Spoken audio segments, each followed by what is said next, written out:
The Laundering, Volume 2, Case 27, The Coming Weeks. A file from Prince George, British Columbia. Read not as a crime story, but as a clock. Open the case. In June of 2026, Alberta's police watchdog said its report on the Prince George allegations would be ready in the coming weeks. It has been saying versions of that since 2023. The allegations reach back to the late 1990s. The judge they paralleled died in 2008. A key witness died in 2007. The retired officer who spent a decade forcing the file open died in December of 2025. The claim of this case is narrow. Here, delay is not the friction in the system. It is the disposal method. Why not read it as a crime story? Because that reading retires the structure. Case 7 established the move at the scale of military oversight. The inquiry is not the failure of accountability, it is the form of it. Case 8 watched a death turned into training recommendations. This file is the same architecture run on a single axis until that axis is all that remains. Time. Each stage of review here is, on its own, lawful and explicable.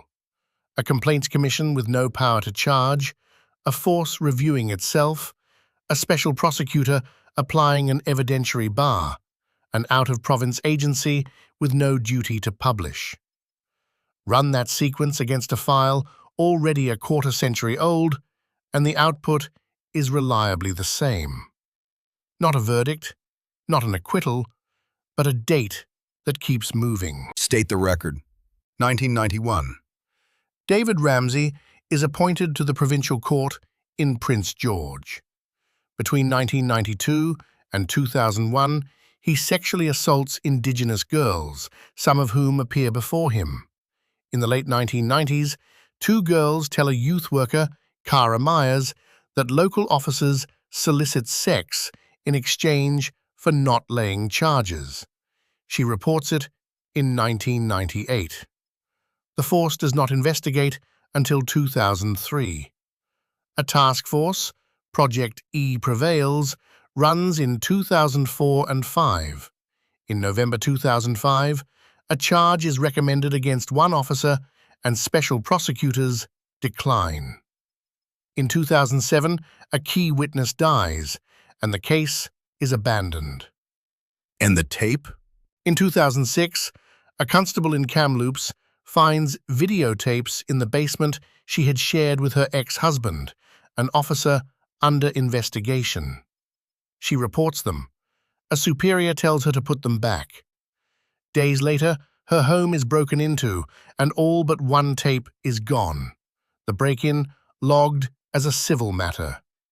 The surviving tape is handed to the force in 2011 and then lost.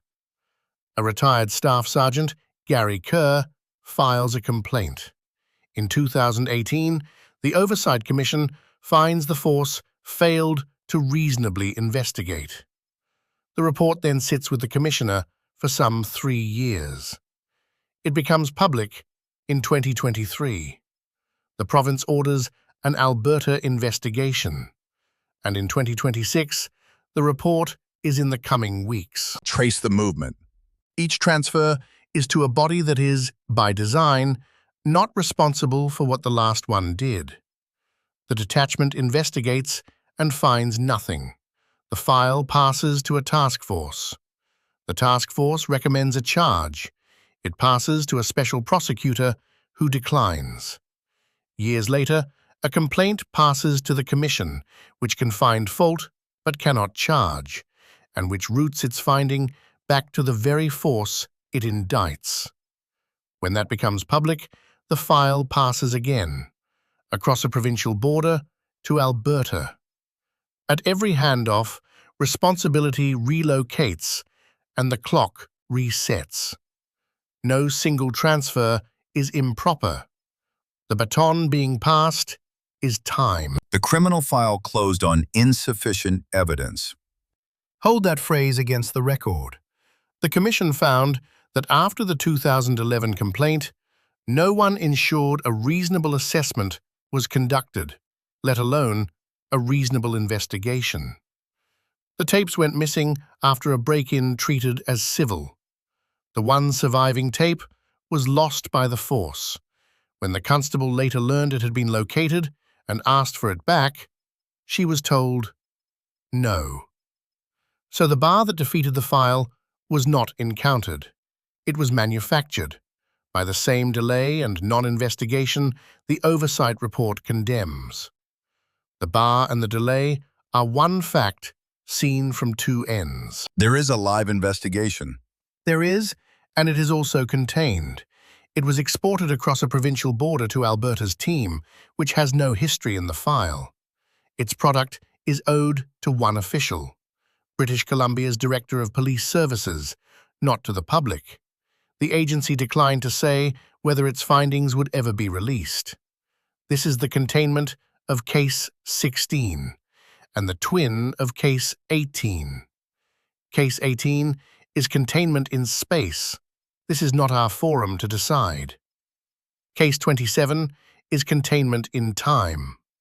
This is not yet the moment to decide. A finding that lands with a single official, on no schedule, after the principals have died, is a finding engineered to arrive after it can matter. Name what the wait is not for. It is not for the girls. The oversight report, the first public document to record the allegations at all, is about how senior officers handled the matter. There is no record that the girls themselves were ever interviewed. Prince George sits on Highway 16, the highway of tears, and the distrust here is not abstract.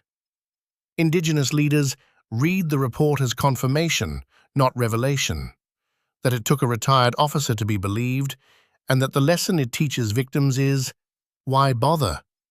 You will not be believed. And the outcomes are sealed.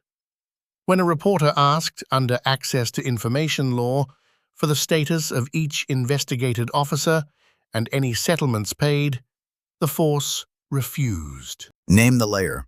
There is no villain required, and none is named here. A commission did its job and found fault. It had no power to charge. A prosecutor applied a real standard to a record that had already thinned. A commissioner held a report through a normal review that ran to years. A province ordered an external probe, and external meant slow and unpublishable. Each behaved correctly by their own lights, and the integration of those correct behaviors is a quarter century in which a verdict never arrives. Convergent delay without coordinated intent. That is the temporal layer. The sentence is never handed down because the sentence is the weight. When the report finally lands, read it against the column of years. If it resolves the file, this reading is weakened, and that is the honest test.